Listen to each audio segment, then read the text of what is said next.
Excuse me. I say, excuse me, good sir. Yes, I mean you. What are you reading?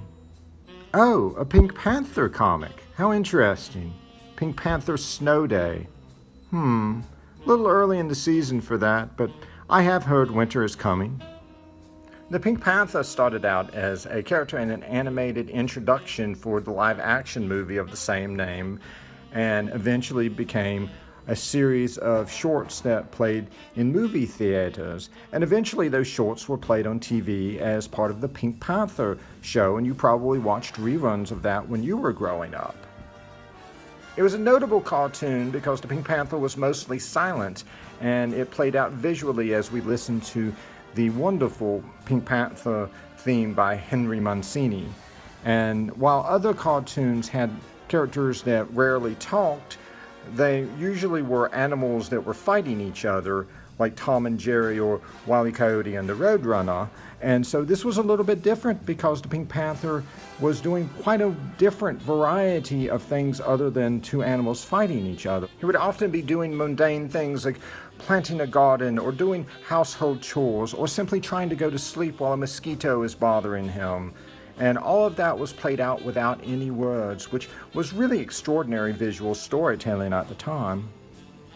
So this was a special put out a few years ago by American Mythology.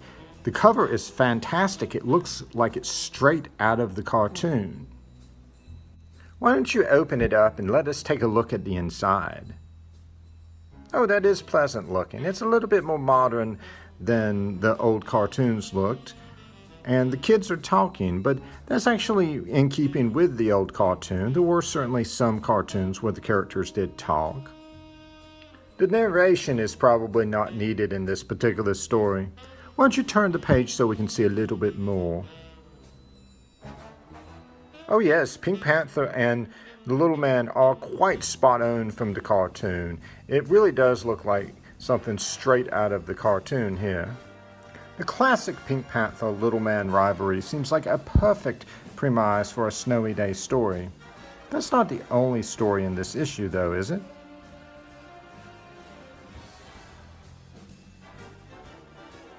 Oh my, we have Pigskin Pink here.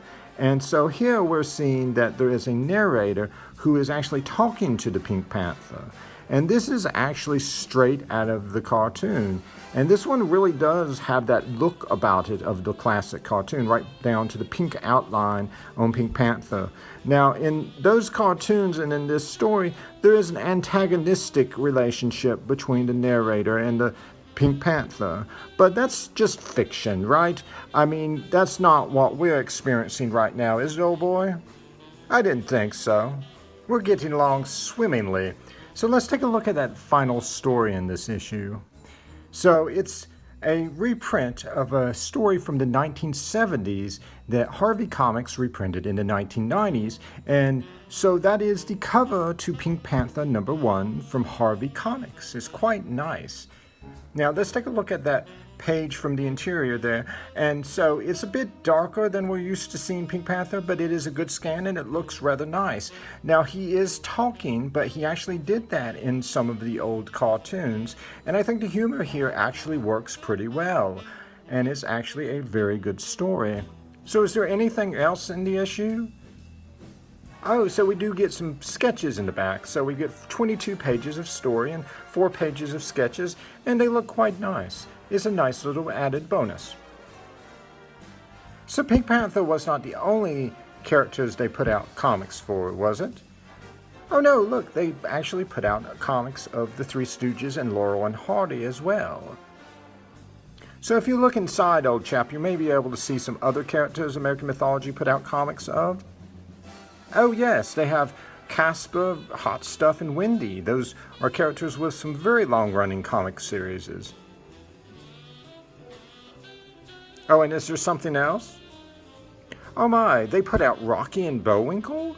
Wow, that is a cartoon that still holds up to this day, and I think it's still very relevant to modern times, don't you think, with all the revelations about Russian trolls and all that. I mean, for all we know, Boris and Natasha could be in the comments section right now. And what is that? Oh my, they put out Underdog, and is that Tennessee Tuxedo on the cover? My word, you used to enjoy that show as a child, did you not? So American Mythology had a very solid lineup of classic TV characters. Unfortunately, they haven't had many comics in the last couple years. Really, the only thing they've been putting out recently would be the Three Stooges. And that's a shame because those characters are so timeless and those stories would still appeal to children today if they could just get their hands on them. It would be great to see them put out in a format that was both accessible and affordable for children.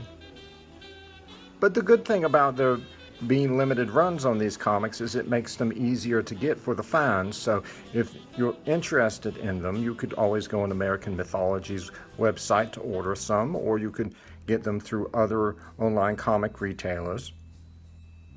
And so we're here at the end, and there's been no conflict at all between us, good sir. I knew the cartoons were exaggerating on the antagonistic narrator. I believe you are a man of impeccable taste and high intelligence. I'm sure you're a follower of Q. Really?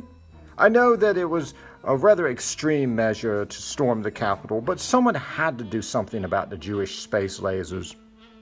Wait, what are you doing? No, stop! Stop!